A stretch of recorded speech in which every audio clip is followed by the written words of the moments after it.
کلی طور پر عقل کو فضیلت جو ہے افضلیت کا مدار قرار دینا، فضیلت ضرور ہے عقل میں لیکن افضلیت نہیں ہے، کیونکہ وہ عقل تو باقی چیزوں کے پاس بھی ہے۔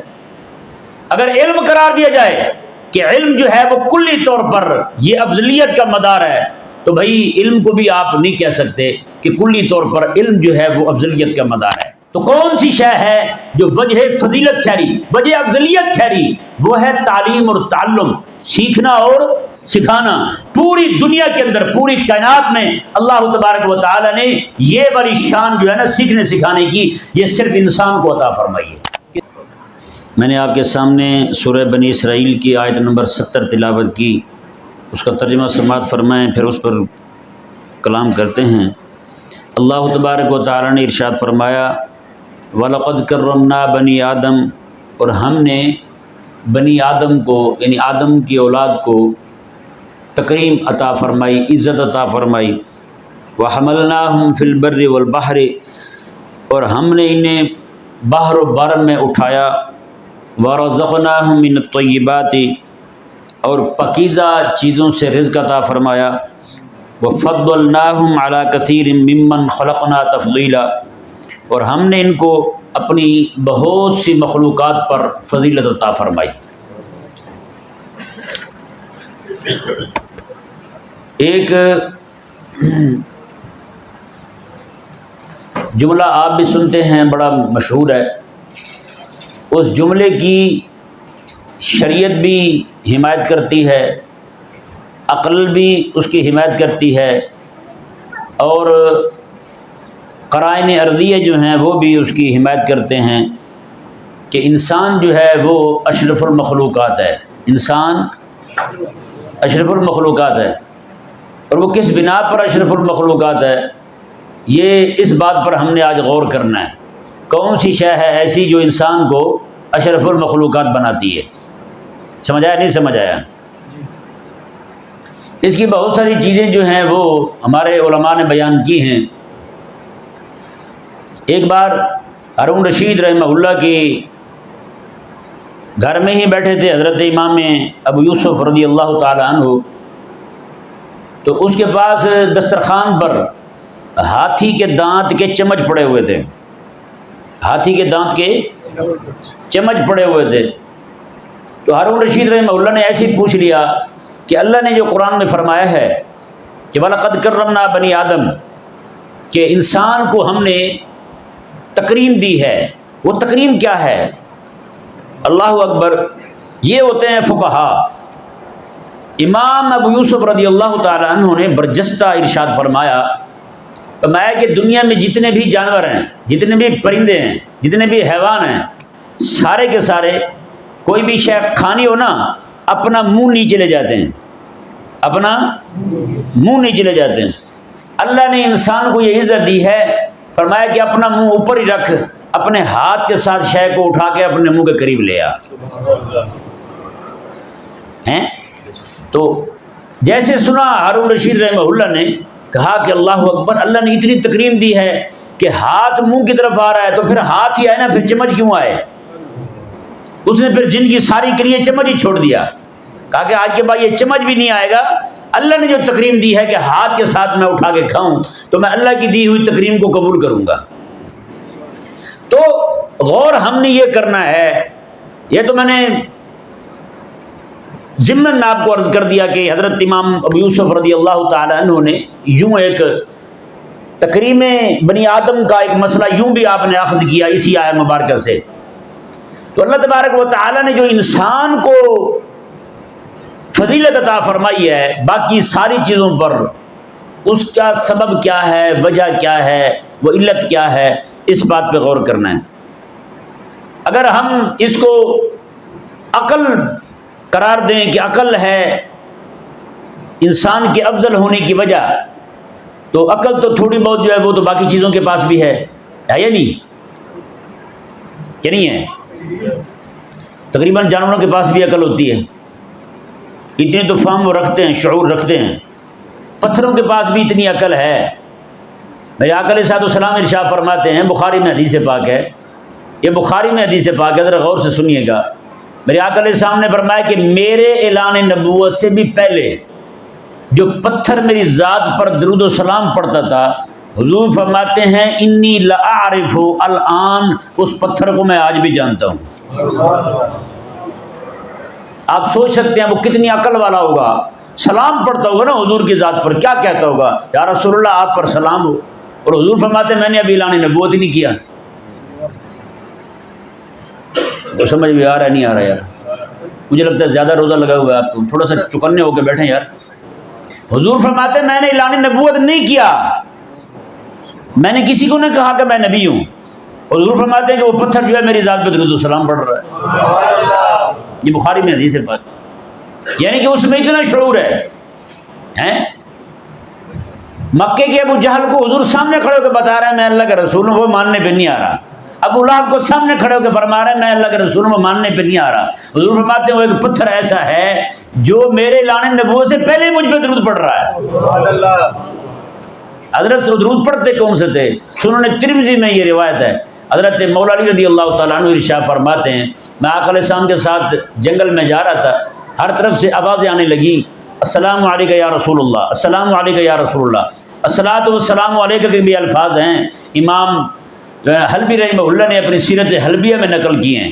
فرماتے ہیں کہ ان الفاظ کے ساتھ وہ درود پڑھ رہے تھے، تو کہتے ہیں کہ میں نے دائیں بائیں دیکھا، مجھے کوئی نظر نہیں آیا، تو کریم آقا علیہ السلام کی بارگاہ میں عرض کیا، آقا علیہ السلام نے فرمایا یہ پتھر اور یہ درخت جو ہیں یہ میری ذات پر درود و سلام پڑھ رہے ہیں، یہ درود و سلام پڑھ رہے ہیں۔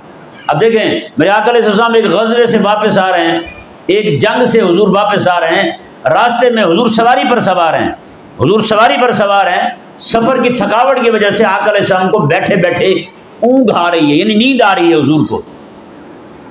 سواری ایسے آ رہی ہے، درمیان میں آگے بالکل سامنے سیدھ میں ایک بیری کا درخت تھا، جیسے حضور آئے نا وہ بیری کا درخت درمیان سے پھٹتے آدھا ادھر ہو جاتا آدھا ادھر ہو جاتا، درمیان سے حضور کی سواری گزر جاتی ہے۔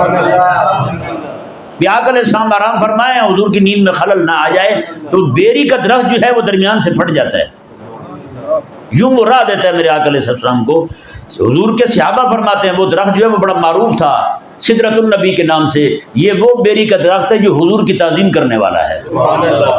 اب انداز یہ عقل کو اگر معیار قرار دیا جائے نا، عقل کو بنیاد قرار دیا جائے، تو عقل تو بھائی ان چیزوں میں بھی موجود ہے۔ بتائیں کتنی بڑی عقل موجود ہے اس بیری کے درخت کے پاس کہ حضور کی نیند کا اتنا خیال کر رہا ہے، درمیان سے پھٹ جاتا ہے، آدھا ادھر ہو جاتا ہے آدھا ادھر ہو جاتا ہے۔ بتائیں تو عقل کلی طور پر عقل کو فضیلت جو ہے افضلیت کا مدار قرار دینا، فضیلت ضرور ہے عقل میں لیکن افضلیت نہیں ہے، کیونکہ وہ عقل تو باقی چیزوں کے پاس بھی ہے۔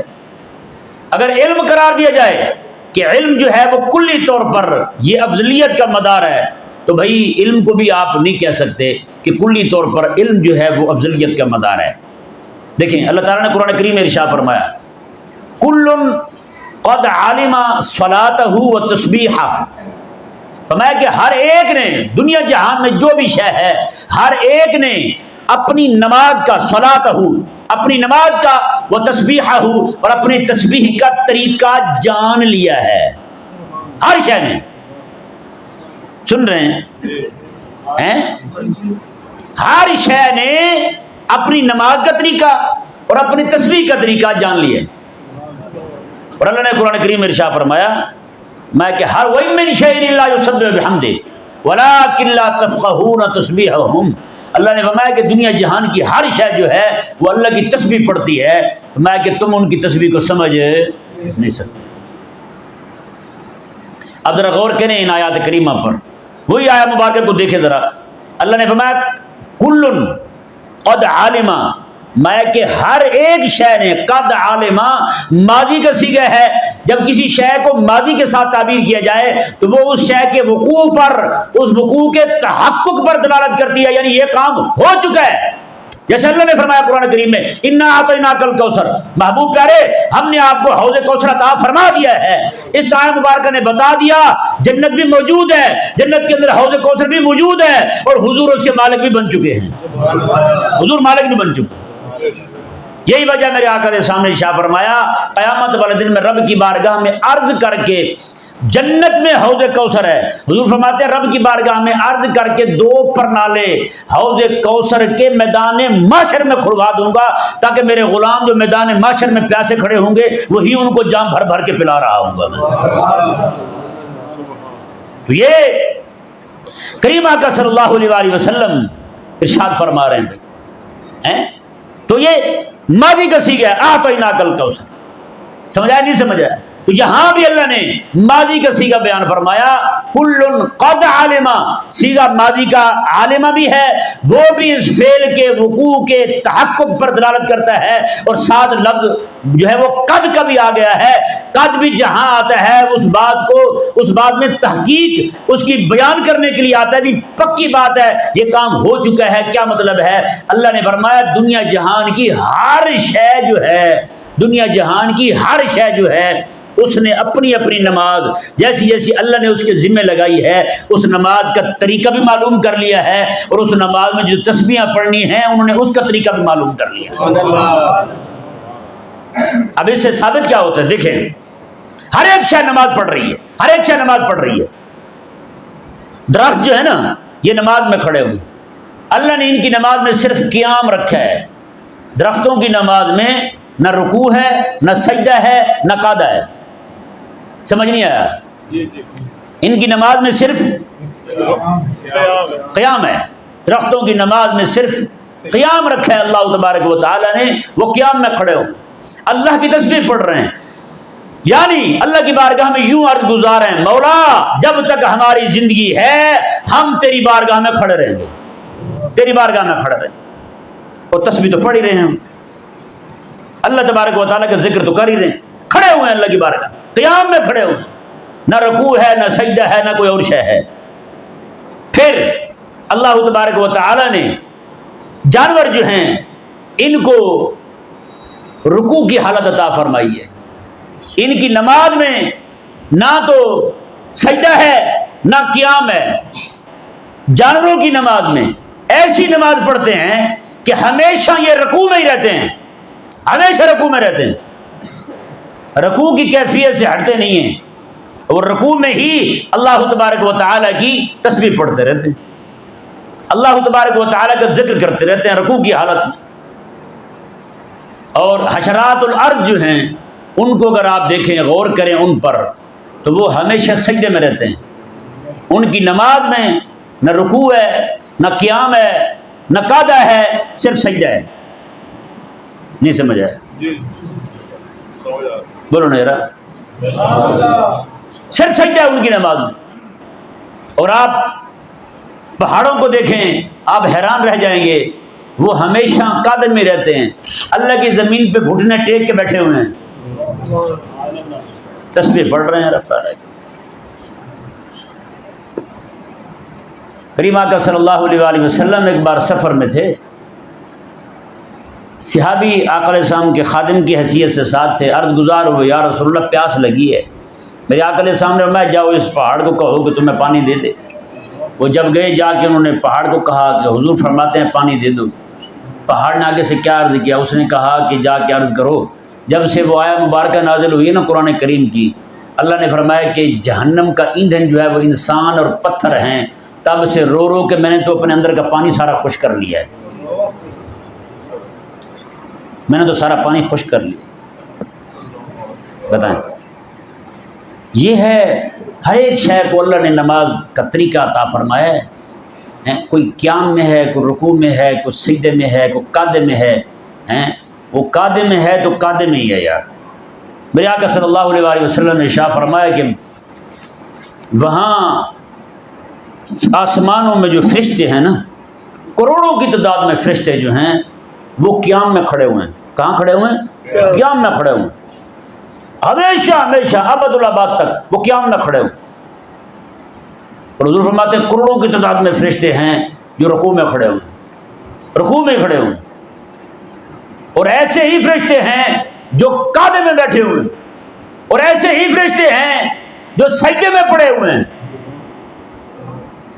اور میرے آقا علیہ السلام نے اور ایسے فرشتے کروڑوں کی تعداد میں ہیں. حضور فرماتے ہیں سارے آسمانوں میں اوپر تک حضور فرماتے 4 انگل رکھنے جتنی جگہ خالی نہیں ہے جہاں پہ فرشتے موجود نہ ہوں. 4 انگل ہی رکھ سکتے وہاں پہ، اتنے فرشتے ہیں رب کے، اور سارے کے سارے رب کی تسبیح میں مصروف ہیں. سمجھایا نہیں سمجھایا؟ یہاں یہ سوال پیدا ہوگا کہ کوئی سوچ سکتا ہے کہ اللہ تو قرآن میں فرماتا ہے فرشتے حضور کی ذات پہ درود بھیجتے ہیں، وہ تو رکوع میں کھڑے ہوئے ہیں، وہ قیام میں کھڑے ہوئے ہیں، وہ سجدے میں پڑے ہوئے ہیں، تو پھر وہ ہاں جی آپ سارے تقریر سن رہے ہیں، سانس آ رہی ہے بند کی ہوئی ہے آپ نے؟ مجھے تو لگتا ہے بند کی ہوئی ہے، کیونکہ میں بلواتا ہوں بولتا ہی کوئی نہیں. وہ کہتے ہیں جی ہم تو بھی جنت البقیع میں بیٹھے ہوئے ہیں. نہ کریں یار، بولا کریں تھوڑا تھوڑا، ہے نا؟ سانس لے رہے ہیں نا، تو بھئی یہی مثال فرشتوں کی ہے. وہ تسبیح میں بھی لگے ہوئے ہیں، نماز بھی پڑھ رہے ہیں، جیسے آپ بیٹھے ہوئے ہیں نماز پڑھ رہے ہیں اور ساتھ سانس لے رہے ہیں، وہ نماز بھی پڑھ رہے ہیں اور ساتھ حضور کی ذات پہ درود بھی پڑھ رہے ہیں. وہ درود بھی پڑھ رہے ہیں، کوئی عمل ان کا رکتا نہیں. اللہ اکبر کبیرہ. تو اگر غور کیا جائے نا، ویسے سچی بات ہے، فرشتے جس حالت میں ہیں اسی حالت میں ہیں. حضور فرماتے ہیں کہ وہاں جو بیت المعمور ہے نا، اس کے گرد فرشتے کروڑوں کی تعداد میں وہ طواف میں مگن ہیں، وہ طواف ہی کر رہے ہیں، طواف ہی کر رہے ہیں. جو جس عبادت میں ہے نا وہ اسی عبادت میں لگا ہوا ہے، اس کے علاوہ کسی اور رکن کی طرف وہ جاتا نہیں. آپ نے درختوں کو دیکھا تو وہ قیام میں ہیں، جانوروں کو دیکھا تو وہ رکوع میں ہیں. درخت رکوع میں نہیں جاتا، جانور جو ہے وہ قیام میں نہیں آتا، پتھر جو ہے وہ سجدے میں نہیں جاتا، پہاڑ جو ہے وہ جناب قاعدے میں بیٹھے ہوئے گھٹنے ٹیک کے زمین پر ہیں، اور جو حشرات الارض ہیں وہ جناب زمین پر لیٹے ہوئے سجدے میں پڑے ہوئے. آپ فرشتوں کو دیکھیں تو وہ بھی ہر ایک کا رکن الگ الگ ہے. زمین میں ساری مخلوقات کو دیکھیں، ہر ایک کا رکن الگ الگ ہے. جس رکن میں مصروف ہے اسی رکن میں ہی مصروف ہے بھائی، دوسرے رکن کی طرف نہیں جاتا. واحد انسان ہے جسے میرے اللہ تبارک و تعالی نے اس کے جسم میں ایسی استطاعت رکھی ہے کہ جو عبادت سارے فرشتے مل کے کرتے ہیں، ندیم تو ان کی مسجد میں آ کے چھوٹا سا بچہ سارے فرشتوں کی عبادت اکیلا کر لیتا ہے. ساری مخلوقات رب تبارک و تعالیٰ کی جو عبادت مل کے کرتی ہیں، کسی کا قیام ملا، کسی کا رکوع ملا، کسی کا سجدہ ملا، کسی کا قعدہ ملا، سارے مل کے جن کی عبادت بنتی ہے، اللہ تبارک و تعالیٰ نے وہ ساری عبادت جو ہے وہ ایک بندے کو عطا کی، ایک بندے کو عطا کی. تو غور کرنے والی بات جو ہے وہ یہ ہے بھائی، قد علم کل قد علم صلاتہ و تسبیحہ. میں ہر ایک شے جو ہے وہ اپنی نماز کا طریقہ بھی جانتی ہے اور اللہ کی تسبیح کیسے پڑھنی ہے وہ بھی جانتی ہے. نہیں سمجھا ہے؟ تو اسے ثابت ہوا کہ علم جو ہے، علم کو وجہ فضیلت قرار دینا، افضلیت، وجہ افضلیت قرار دینا، یہ تو درست نہیں ہے. تو پھر وجہ افضلیت کیا ہے؟ وجہ افضلیت وہ ہے جس کے بارے میں میرے اور آپ کے آقا صلی اللہ علیہ وآلہ وسلم نے ارشاد فرمایا. حضور مسجد میں تشریف لاتے ہیں، مسجد نبی شریف میں، مسجد میں آ کر کے آقا علیہ السلام دیکھتے ہیں 2 حلقے لگے ہوئے. ایک حلقے میں بیٹھے ہوئے اللہ اللہ کر رہے ہیں، کیا کر رہے ہیں؟ اللہ اللہ کر رہے ہیں، ذکر کر رہے ہیں. اور ایک حلقے میں بیٹھے ہوئے ایک دوسرے کو حلال حرام کے مسائل سکھا رہے ہیں، حلال حرام کے مسائل سکھا رہے ہیں، دین کے مسائل سکھا رہے ہیں، فقہی مسائل ایک دوسرے کو بیان کر رہے ہیں. میرے آقا علیہ السلام نے میں انتما علی خیر، میں تم دونوں خیر پر ہو، تم دونوں خیر پر ہو، لیکن انما بعثت معلما، اللہ نے مجھے استاد بنا کے بھیجا ہے، مجھے اللہ نے معلم بنا کے بھیجا ہے، لہذا میں ان کے پاس بیٹھوں گا جو سیکھنے سکھانے کا کام کر رہے ہیں، جو سیکھنے سکھانے کا کام کر رہے ہیں. اندازہ لگائیں. تو اس کے ثابت کیا ہوتا ہے بھائی؟ اس سے معلوم یہ ہوتا ہے کہ اللہ نے جو انسان کو افضل بنایا ہے وہ صرف اس کے سیکھنے سکھانے کے عمل کی وجہ سے بنایا ہے. عبادت تو سارے کر رہے ہیں، ذکر و فکر سارے کر رہے ہیں، تسبیح سارے پڑھ رہے ہیں، ہر ایک شے تسبیح پڑھ رہی ہے. حضرت خواجہ شیخ شہاب الدین سہروردی رحمہ اللہ جو تھے نا، آپ شیخ کے پاس آئے تو انہوں نے کچھ ہی دنوں میں آپ کو خلافت دے دی. تو باقی جو تھے بڑے عرصے کے پڑے ہوئے تھے آپ کی خدمت میں، وہ کہنے لگے کہ یہ کیا ہوا بھائی، ہم اتنے عرصے سے پڑے ہوئے ہمیں خلافت نہیں ملی، یہ آیا اور فوراً دے دی. تو حضرت شیخ نے چاہا کہ امتحان کروا دیا جائے، ان کو بھی پتہ چل جائے ہم کتنے پانی میں ہیں اور ان کا بھی پتہ چل جائے کہ یہ کتنے پانی میں ہیں. شیخ نے فرمایا کہ اچھا بھی ایسے کرو، جاؤ جا کے گھاس لے کے آؤ. وہ گئے سارے گھاس لے کے آئے، پنڈے باندھ کے، گٹھڑیاں باندھ کے لائے سارے، اور حضرت شیخ شہاب الدین سہروردی رحمہ اللہ کچھ تیلے خشک لے کر کے آئے، تو سارے ہنسنے لگ گئے جو باقی تھے اور خلیفے بننے کے لیے بیٹھے ہوئے تھے، کہنے لگے لو بتاؤ بھائی، جس کو گھاس نہیں ملا اسے خلافت مل گئی ہے، اندازہ لگائیں۔ حضرت شیخ رحمہ اللہ جو ہیں فرمانے لگے کہ سب سے پوچھا ہاں بھی لائے ہو؟ انہوں نے کہا جی لائے ہیں۔ حضرت شیخ شہاب الدین سے پوچھا آپ بھی لائے ہو؟ انہوں نے کہا حضور لائے ہوں۔ میں لاؤ دکھاؤ کہاں ہیں؟ کچھ تیلے خشک تھے وہ لے کے آئے۔ میں کہ آپ کو گھاس نہیں ملا تھا؟ کہنے لگے حضور میں جس تیلے کو بھی ہاتھ لگاتا تھا نا گھاس کے پودے کو، وہ اللہ کا ذکر کر رہا ہوتا تھا، آواز میرے کان تک پہنچی تھی، میرا دل نہیں کرتا تھا کہ رب کا ذکر رک جائے، اس لیے حضور یہ چند تیلے خشک پڑے تھے، رب کے ذکر سے غافل تھے، میں یہی لے آیا ہوں۔ حضرت جو ہے نا شیخ شہاب الدین سہروردی رحمہ اللہ کی شیخ فرمانے لگے سب کی طرف متوجہ ہو کہ ہاں بھی بتاؤ، میں جب گھاس کا ذکر تمہیں بھی سنائی دینے لگے گا نا، خلافت تمہیں بھی میسر آ جائے گی۔ اللہ اکبر۔ ایک بار پھر کسی نے آ کے ایسی اعتراض کر دیا، جناب اس کو تو مل گیا، وہ روانہ ہو گیا اور ہمیں تو کچھ نہیں ملا۔ شیخ نے کچھ دن انتظار کیا، جب شیخ شہاب الدین سہروردی زیارت کے لیے اپنے شیخ کی آئے تو آپ نے فرمایا یار وہ مرغہ دیا سب کو، ایک ایک اور ایک چھری دی، میں جاؤ جا کے ذبح کر کے لاؤ، اور ذبح ایسی جگہ کرنا جہاں تمہیں کوئی دیکھے نہ، جہاں کو تمہیں دیکھے نہ۔ سارے ذبح کر کے لے آئے۔ حضرت شیخ شہاب الدین سہروردی رحمہ اللہ واپس آئے تو آپ کے جناب وہ مرغہ ہاتھ میں زندہ اور چھری بھی ایسے ہی، تو وہ کہنے لگے لو جی بتاؤ اس کو خلافت ملی ہوئی ہے جس کو ایسی جگہ ہی کہیں نہیں ملی کہ ایک مرغے کو ذبح کر سکے، ہر جگہ اس کو لوگ دیکھ رہے تھے۔ شیخ نے پوچھا کہ ہاں میں بیٹا آپ نے ذبح نہیں کیا؟ تو عرض گزار ہوئے کہ حضور میں جہاں بھی جاتا تھا میرا اللہ بھی دیکھ رہا ہوتا تھا، اس کے فرشتے بھی دیکھ رہے ہوتے تھے، آپ نے شرط یہ لگائی تھی ایسی جگہ ذبح کرنا ہے جہاں کوئی نہ دیکھے۔ میں کہ ہاں بھی بتاؤ، میں یہی چیز جب تمہارے دل میں راسخ ہو گئی کہ اللہ تمہیں دیکھ رہا ہے، میں پھر تمہیں بھی خلافت میسر آ جائے گی۔ سمجھ آ رہا ہے بھائی؟ یہ تو کون سی شے ہے جو وجہ فضیلت ٹھہری، وجہ افضلیت ٹھہری؟ وہ ہے تعلیم اور تعلم، سیکھنا اور سکھانا۔ پوری دنیا کے اندر، پوری کائنات میں اللہ تبارک و تعالی نے یہ والی شان جو ہے نا سیکھنے سکھانے کی، یہ صرف انسان کو عطا فرمائی ہے۔ کسے عطا فرمائی ہے؟ انسان کو عطا فرمائی ہے۔ انسان کے علاوہ کسی کو یہ والی فضیلت نہیں ملی کہ سیکھنے سکھانے کا جو عمل ہے، جو جیسے ہمارے ہاں پڑھنے پڑھانے کا جو ایک طریقہ ہے، وہ کہیں بھی نہیں ہے بھائی، ہیں تو اس لیے پھر سیکھنا چاہیے نہیں سیکھنا چاہیے؟ اگر کوئی انسان جو ہے اپنی فضیلت والی شے کو چھوڑے ہوئے ہو تو پھر کہے جی میں افضل ہوں، میں بھی اشرف المخلوق ہوں، بتائیں ہو سکتا ہے اشرف المخلوق؟ اشرف المخلوق تو بنا تھا اس بنا پر کہ وہ سیکھنے سکھانے والا ہے، جب اس نے وہ عمل ہی چھوڑ دیا تو پھر اشرف المخلوق کیسے بنا؟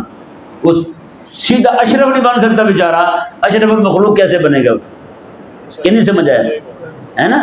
تو بھائی آپ کوشش کریں سیکھیں، ہاں ہاتھ کریں نا اوپر ذرا، کون کون کہتا ہے جی میں سیکھوں گا؟